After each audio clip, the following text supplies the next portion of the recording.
Wenzige mwana wo magalanga nange mukama wange kimulira mulirwana wo obutesiga mulirwana wo obeera mulogo munnange olyeyo ndigenda ne muganzi wange nsuze omwoyo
Sebeni banyabo ko tuletera yo wafani subira cyo mukasera kano kati byo bategedde musubire nyina yakayimba ka gospel kengende okuta obudde bonna ngenda kuta yakayimba ka gospel nyina okwebaza ku mukama byankoledde bannange nze ndi professional passenger w'ennyonyi bannange nyina okwebaza mukama sibula balayo bafa kutagiti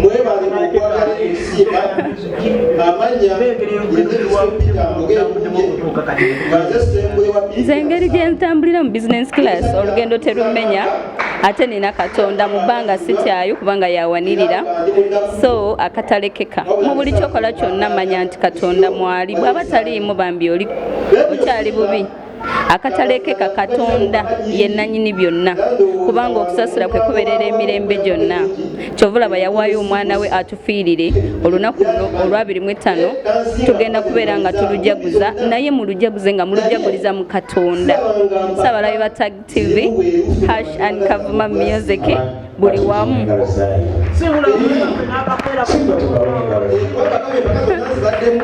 guno omukwano gw'amaziga nze sigusobola mukama yamanyi omutofu gyali mukyala tebakujerega obudde bw'obunatera okutofuna kwagala guno omukwano gw'amaziga nze sigusobola mukama yamanyi omutofu gyali mukyala tebakujerega obudde bw'obunatera okutofuna kwagala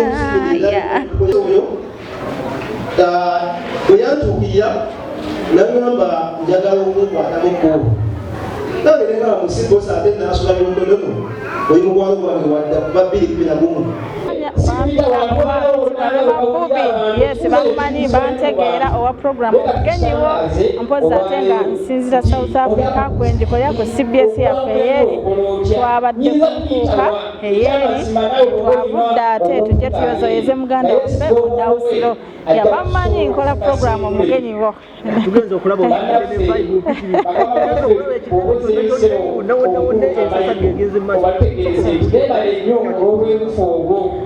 Music yeetaagamu kutoba, yeetaagamu obuvumu, yeetaagamu okuba nga omaliridde ate n'okukwata empola ng'omwana omuwala. Naddala ate wano mu Uganda tusanga okusoomoozebwa nti music ewaffe olina kutoba, olina kwejjayo, olina kusasula, olina kugamba tetulina busobozi ng'abantu ba South Africa tiye ne weba radio oba TV music we okumukuba olina okuba nga ate gwamusasula naye ate ffe wano tufuba bufubi ate ffe okubola tukyali wansi okusinga ate bannaffe banga asidde nnyo natandika 2015 nali nyambibwako Joseph Mulinde naye nga mubeeramu bwe ntyo mpaka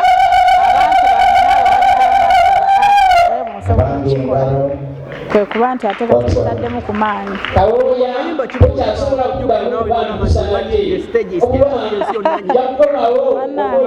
bannanga mbwagala waliwo laavuyo naye akayimba kenyimba nempulira nga nyimbye akayimba kayita Samba kawandiikibwa Mose Writer kakolebwa Brand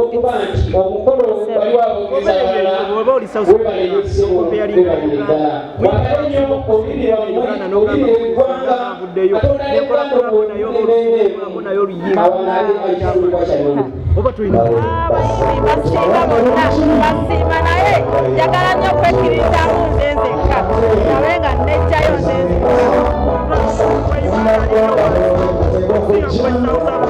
kyenkunyonyodde tulina obuzibu tweyamba ffekka okwejjayo okusinga ate bali bannaffe ffe wano ne waba oyagala kugenda studio olina kweyamba ne bw'ofulumya oluyimba lwo olina kweyamba ne bwoba olina ogenda kuyimba okusasula so ate bali bannaffe ntifo ne bwobanga TV oba radio station eneezanya oluyimba lwo be balina okukola ki okusasula so kati singa tuyambibwa wano ne copyright mpozi nja kugyogerako sibula abalabi baffe n'akatalekeka mbaagala nnyo okwebaza nnyo abalabi ba programu eno erema 10 wendi nnyo tusikane 16 kalekeka balekete mbaagala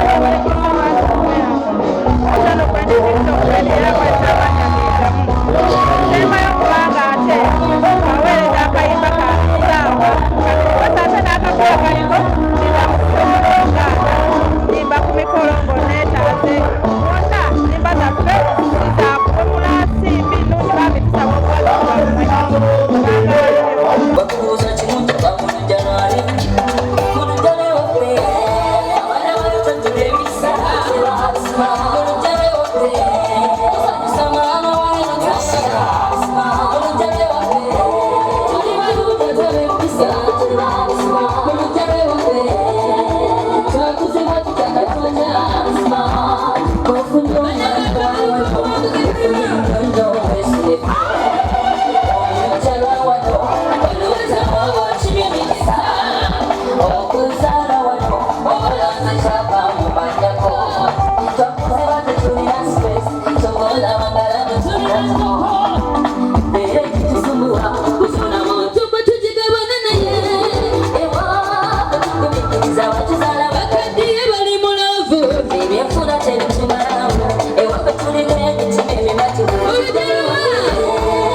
bwendi bamaze okumufuna katonda atalya nguzi yamala nangemulira akayimba ewe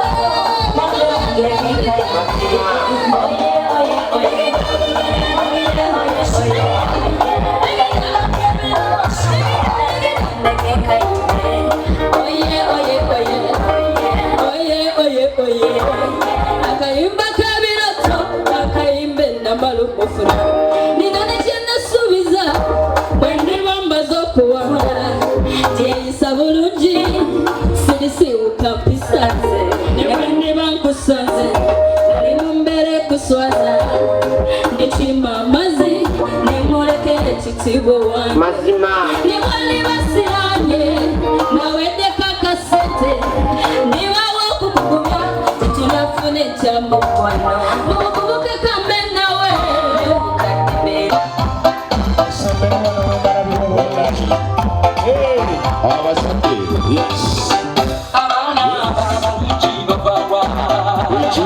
ebintu by'okuzaala tulanga abantu naye omukiwe kyokokuzadde kasaana kunyuma mazima mazima bannange obutamanya muzadde kibi mazima maaso g'omuzadde tasaana kwekanga yamusinga ojja okunyuma tagenda mugamba esaala z'obenda kugyeyasuka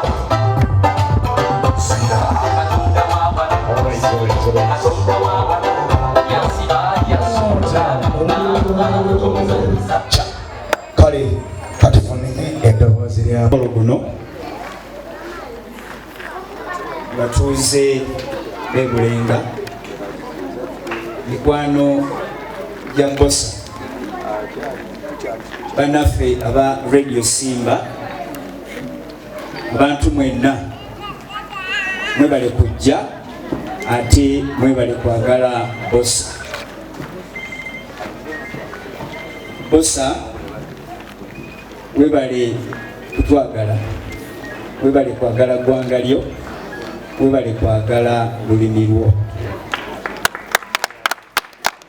lwa taata ne maama bantumye nkukuliseeyo byonna byoyiseemu fenno tubadde tukuwulira entakera naye nga bw'obimanyi owuliriza gumanyi omuwagizi bwaba owulira n'omutima gwagala kukuukamu n'ogamba oba akayitako n'akayitako kankunyumizeeko kye twaliko abataasobola kujja Lugogo taata yaliyo naye ffe waffe omanyiyo basibo ne banya twatula ku lubalaza ng'olwo abaliraanwa ne bajja ne batwegattako ne tutumbula Radio Simba buli kabuuzo akattibwanga endulu n'envuga byomanyi ebibuuzo lyajjiranga kumukumu wabanga wakamala okkuba eri ne batta nekiri n'otandika kale twamalako nga ndulu njereere okutuuka ku nkomerero nga Mbosa ye muwanguzi webalire ddala abamu bagambye byali birooto by'okuva emabega basibo ne bannyabo newankubadde njogedde ng'omuzadde naye ate Mbosa nze namusomesa primary omusajja oyo yali musajja ateerabira nabadde nga nkeberakebera ebipapula abaana batulekera ebipapula ebyo netuuka ku lupapulo lumu nayagala nnyo ddukulaga nga nze nagaana okumuwa 10 naye yandibadde akirina naye nga lwomulaga akapapula ako nibwa akano wakandekera naye nagenda okulaba nga agenze sikamulaze omusajja yali ayina obwongo obuteerabira era bwe muwulira mu ngule mujjukira eŋŋamba bwatyo bwakyali okuva luli paka kati nze nno nkwagaliza birungi byereere abaagaliza Mbosa ebirungi mwebale kumwagaliza abantu b'okubulenga kuno mwebale kuba mikwano gya Mbosa mwebale kumutegekera nga bwe mukoze ate naffe mwebale kutwaniriza bulungi mwebale kumulungamya mumanyi omwana bwakula ava mu maka g'abakadde n'agenda ayiyizaako awalala kitulaze nti eno gyali yeeyisa bulungi nammwe abawa essuubi ate mumwagala naye abaagala. Tubasaba mugende maaso n'enkolagana eyo ate bosa ayongere okubaawo omuntu omulungi. Mwebaza kuba nti afuuse kati yeebuzibwako. Nkikakasa buli alina kyeyeebuuza ku lulimi Oluganda osanga bosa n'otomwebuuzaako oba tolina kuweebuuzizaako mulungi. Ofuuse nno omuntu eyeebuzibwako, ofuuse omuntu ow'ebyafaayo. Bw'olikula olina emboozi ey'okunyumiza b'olibeera nabo. Abantu abalikuliraana mu myaka egyo beesiimye nti baligenda kubeera n'omuntu obuvunaanyizibwa. Munzikirize nkome wano olw'obudde.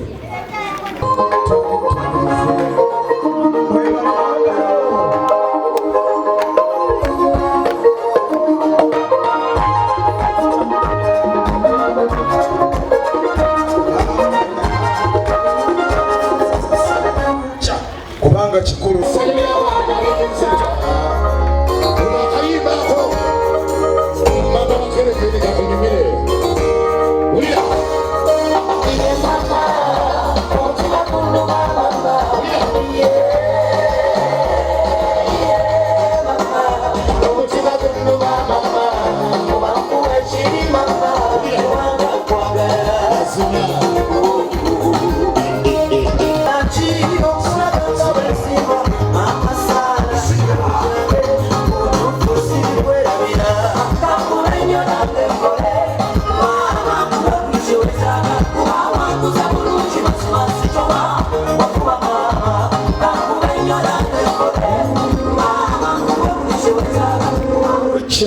basenga getulera abaana. Erinnya lyange nze Buwembo Moses era nga mpangalira ku kyalo kino. Ssaabasajja yasiima nampa obwami. Nze namula omuluka ogw'Ennakabogo ogulina ebyalo 5 era nga nkyali mugole nnyo mu ofiisi eyo. Mazima nze amyuka ssentebe w'abogezi bonna abava mu Busiro abalungamya b'emikolo yenze. Ndi musajja musomesa nga nsomesa by'amasannyalaze era mwe nakuguka mu by'amasannyalaze wamu n'okukanika radio ne TV. Nsomesa mu Kikaaya, ndi instructor akola ennaku 2 mu week mu Kikaaya Vocational School era nga ndi contractor na company eyange gye bayita Eric Domestic Appliances era nga eri ku kyalo kuno. Bassebo ne bannyabo, ebigambo nina bitono olw'essanyu eringi lye nina. Munzikirize mu ngeri enjawulo nebaze mukyala wange jangu. Lumu nali ku Radio Simba Michael n'atubuuza era bwe nayogera ebiganaga nti nino abakyala naki n'abaana. Ono nyinza okubagamba nti si ye maama azaala Kawooya naye ate ye maama akoze nnyo okulaba nga Kawooya atuuka mu buwanguzi obw'amaanyi, kubanga maama wa Kawooya ali mutala wa Mayanja. Ono twetambula naye buli kaseera nga tugenda mu studio nga Bakawooya bagenda ne bosa nga ffe saabi tusimbula akamotoka kaffe kali awo abantu nno 3-4 naye nga tukabiramu abantu kumpi 10. Olulala yajja namugamba ajja onsange mu studio nesala amagezi ogyera emmotoka, yajja emmotoka ejjudde naye nga mu studio tuli abantu ate ffe tuliyo bameka 4. Naŋŋamba nedda bonna bawagizi baffe bajja tuwagira. Engulu olugendo lwaffe olwenge tebadde lwangu.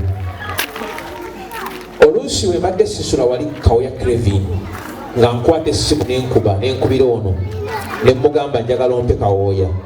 Kyokka nga ate Kawooya nange wendi tewaliwo musomesa wa Kawooya oyo amusomeseza Sabiti namba semuwandika ku mukono Kizito oyo nga Kizito mukubira Kizito nenkubira mama wa Kawooya ne batuwa Kawooya.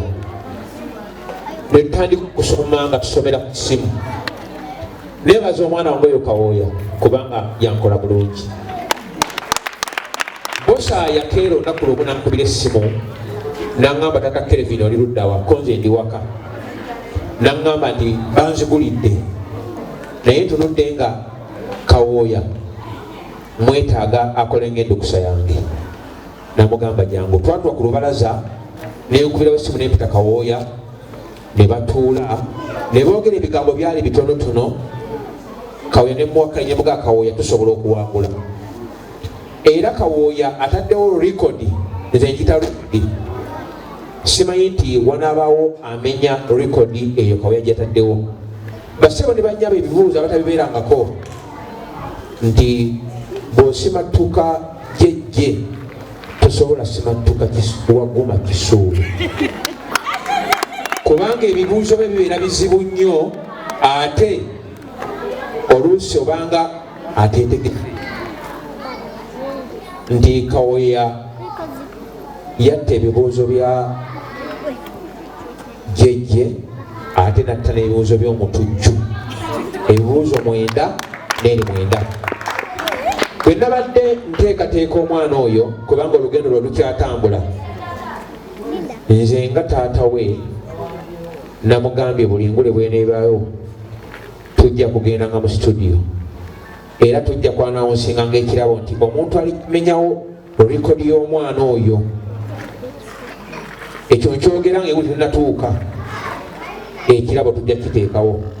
Ekyo kimu alikuŋŋanya obubonero oba n'atandika ku mitendera gyonna kubanga oyo Kawooya abadde mu studio tawanguddwamu. Naye mbadde mumugumya nga buli bwe tubeera naye mbadde muga ebigambo bino. Kawooya oyo zibadde ziwera ssaawa oluusi 4 ne Kawooya zuukuka engula ekoze eki etuuse. Omanyi omuzannyo gwonna oguwangula olina kubanga weeteeseteese. Nze siina mukontanyi yenna abaddewo mu lukontana luno gwe siina mu likodi yange bubonero bwe yafuna. Batusula ku mutendera ogwokubiri nayita Bosa era Bosa yabadde aneewuunya nnyo.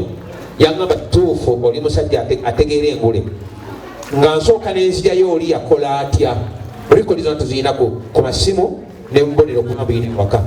Ne mugamba nti ono yali mulungi wano, ono yali mulungi wano, tulina kuyita wano. Oyo Bosa abadde amanyi nti mu current affairs ndi mulungi nnyo era nga nkubira essimu. N'aŋŋamba watukoze tutya, ne mugamba nedda.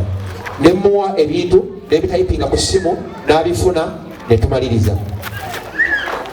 Neebaza bakadde baffe batuzaalira Bosa era mbasuubiza nzikiriza Bosa njogere kino. Bosa oyo gwe mulaba musajja munaku naye mu bunaku bwe njagala afuuke ekyokulabirako kubanga sijja kumuta okutuusa ng'ayina ennyumba eyiye gy'ayina naye ng'evudde mu bwongo bwe. Bingi ebadde birina okuba mu nteekateeka nga zino naye nakola bageti y'ennyumba y'oyo ne mugamba Bosa nti tujja kuyitawo. Saagala tukole ekintu kirala kyonna yala nga tulina okukola pate wano tukole pate ku kyalo naye bwe natuukira Uncle Quick n'atugaa tekufaayo ngenda kubakolera pate. Ekyamazima ga Uncle Quick okuteekateeka omukolo guno kubanga bulungi tuwadde twawangula naye tetunafuna trophies zikyaliyo mu bakama baffe. Oyo Kawooya enteekateeka kanjanjuli nga mwena mutegedde nti ye sente ze zagenda okufuna bwe natudde naye ne mugakola tugenda kukola tutya kuba kati musajja afuze musajja mukulu era muyita ne tutubaku bye twogera ng'abakulu. Yadde ayina enteekateeka nanga ate ataggola byotya. Nteekateeka nti Kawooya oyo wakiri abaana ba Kapooti kalabirako ne bekaka miliyoni 1 naye akule ng'amanyi nti waliwo kaki waliwo yaŋŋambye nti akati agenda kusoma kumpi amaleko secondary nga seneŋŋamba nti obuvunanyizibwa okusoma buli mwani buli wange ye njagala abeeko kyakola ki kyalabako nti kino ge baali obwongo bwange.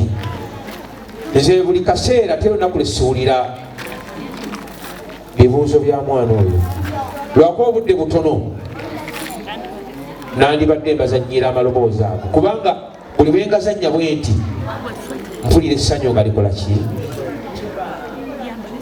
Radio Simba abasinga tebagimanyi era nina omuntu omu yakubira asista nge yankubira ennaku nga 3 nga bali mu debate ye ng'agamba nti twatuuka ffe ku Radio Simba ne babbira omwana ebibuuzo mbu nga bwe bagamba ne bagamba nedda nti engule ng'onoogitwala okola ebintu 5 tulina ebitongole ebyenjawulo tulina abavubi tulina abayizzi tulina abalimi tulina abavubi n'abalala twatuuka nga buli sekita yonna nga tuplantinga mu Kawooya ebintu ebyo.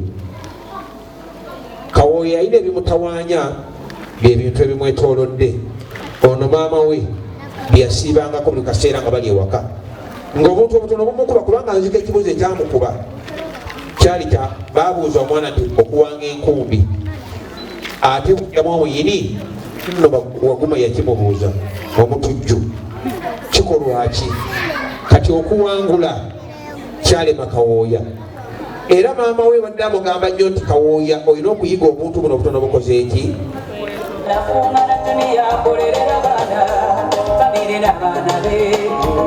bonna batunulira taata taata nalabirira maama nalabirira ennyumba nalabirira abaana buli alina ekizibu mu makomo bonna batunulira taata ddala naye taata bakubuma bukumba ki mukama yakukola kyakwe akeera nti emmere nagireta najja yakambe y'omu nagiwata nasanika n'omuwugo nassamu ebenirwa nga tegekera olumala okugirya gwalina olalanga ekintu ekyo kiruma bakyala senga w'abaana natume bagamba basajja bavamwe muyina gifumbyanga emmere bannange nga tefumbike wooma kati yesaawa nyiniza okolera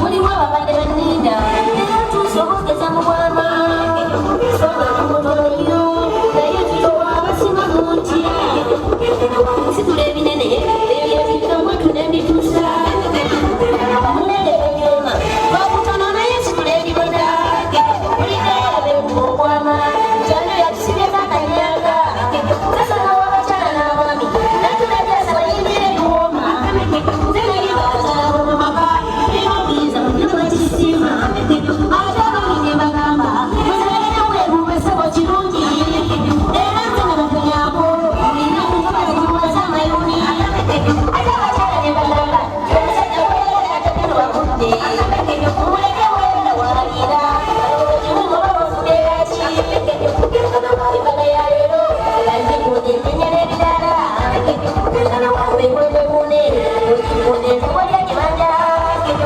tukulebona omusoda ne mufeesi okume mubirizawo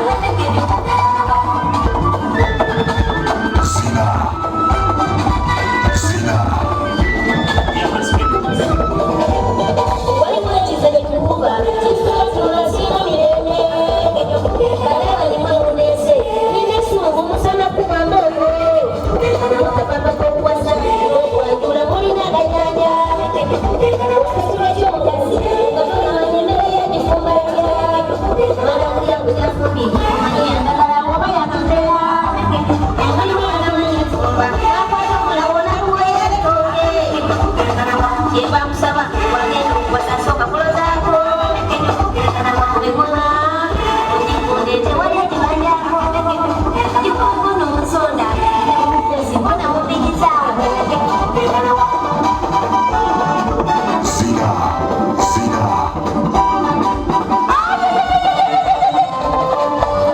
okulegako kirungi enkonkokolenge kasitolongebyera gagagalako weriri ne bayenga abaami muyinga okulega omanyako otwala obamanya omuzanyo abaami muyinga okulega omanyako otwala mubivumu byonna basikunotuusa nosomebwa osebe mutima asulemu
Selekta tusoke tumuwengalo. Selekta obuuyi buno bwe buliko bakadde baffe abakkiririza mu bulokole kati tuteeremu Katonda.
Kubanga kuiki digital studio bweyakikuteewo nengamba kino kyo kinaba kibembe mu kulunga olweka kuba nsiri nti weewaawo atukyesunga ennyo mwebale nnyo mwebale ddala Pavin ne munnono sinaba kumukwata linnya naye nga naye yeebalire ddala. Kakati njagala okwebaza omukyala Peace eyakoze keeki taliwo ku mukolo guno, naye wakirika neebazeeko omukyala Anet agisaze.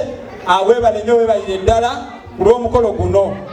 Njagala okwebaza abakoze ku by'okugabula abagenyi baffe bannange. Tukakasa nti buli muntu atuuse wano agabuddwa bulungi weewaawo. Kale tetulema kwebaza abatuyambyeko okugabula abagenyi baffe mu ngeri zonna. Omwami eyawokyezza ennyama weebale nnyo weebalire ddala. Abo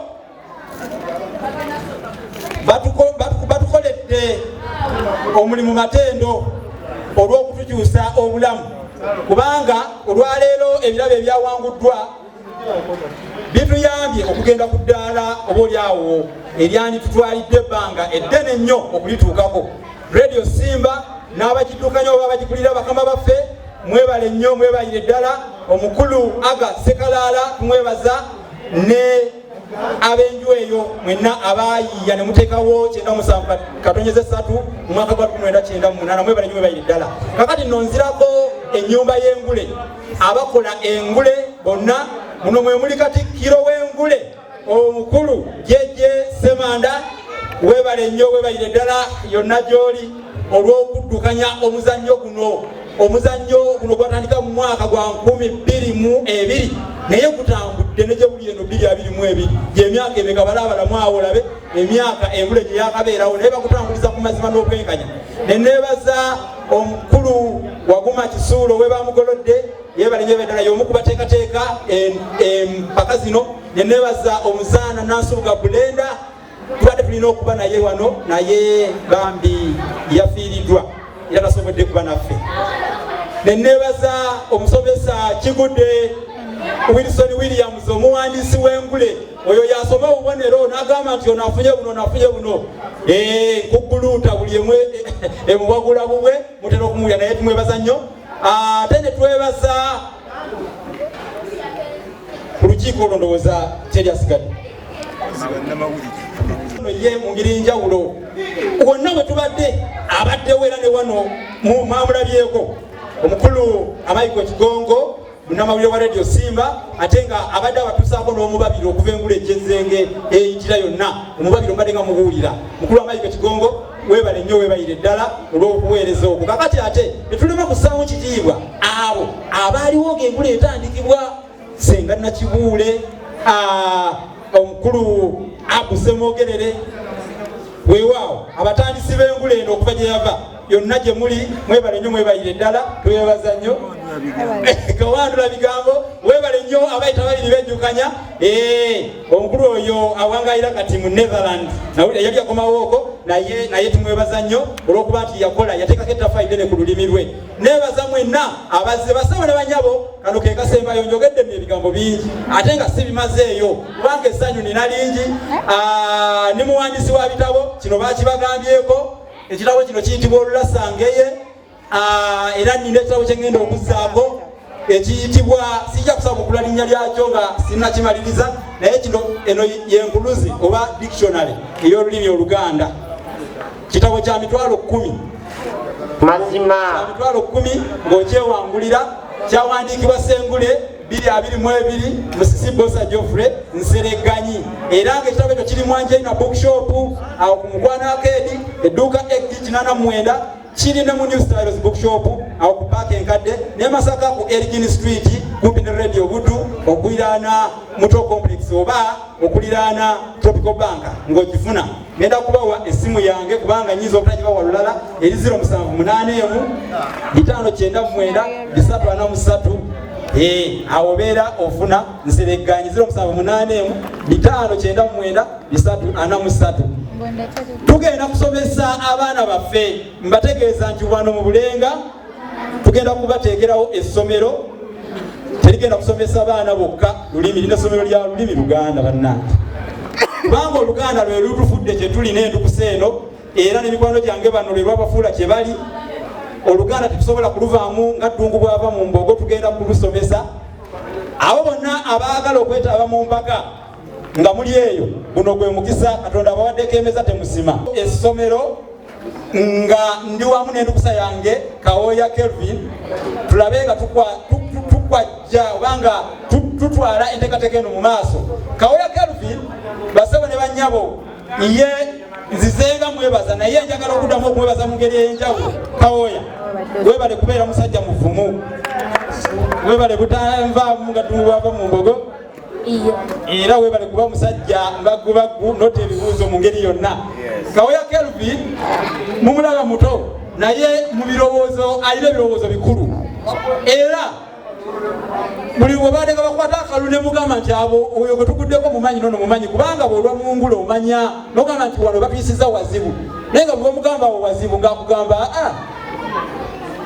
tugenda kuyitawo ekyo kyokka kyabadde akulembeza. Kitegeeza abadde yekkiririzaamu, era mwamuwulira Jjajja Ssemanda bwe yali agenda okumubuuza ku lukontano olwo lwakulembera olwa okugenda erugogo, yamugamba omukulu akuyisizza atya? Kawoya namugamba nti wamugamba otya? Namugamba nti si bubi kubanga ebibuuzo bibadde bizibu ate era nze kangattewo. Kyekyo kye yagamba, namugamba nti njagala nnyo, twagala nnyo abantu abekkiririzaamu, yekkiririzaamu kubanga ogwo olukontana lwali luzibu nnyo. Naye ssebo nkwebaza nnyo bayire ddala. Kawoya Kelvin tuvudde wala naye, era ekitabo kino olulasangeye bwe nali nkiwandiika, ono omwana yakola ebyafaayo, ye mwana eyasooka okuweereza eddoboozi. Nali sirina kuno nno, nali South Africa, n'aweereza eddoboozi yagamba tata mpa ku ssimu, n'akola eddobaagaliza okutambula obulungi yonna gye mwavudde. Mukama Katonda abatukuumire. Mpozi mukulu Segawa omuzira nkima mbadde nkoze esobye esinga obutakwebaza ku mulimu gw'okoze taata. Sebo weebale nnyo, weebale ddala otulaze omukwano, weebale nnyo, tojjanga okwo ow'enkajja, ow'ennakatu, ow'entamu enjaliire, ababyokulya abalungi emirimu, bakajita bakakasirye, nikuma okulya nenkulya owo omwoyo, nikubira kakajja ebbira. Weewaawo.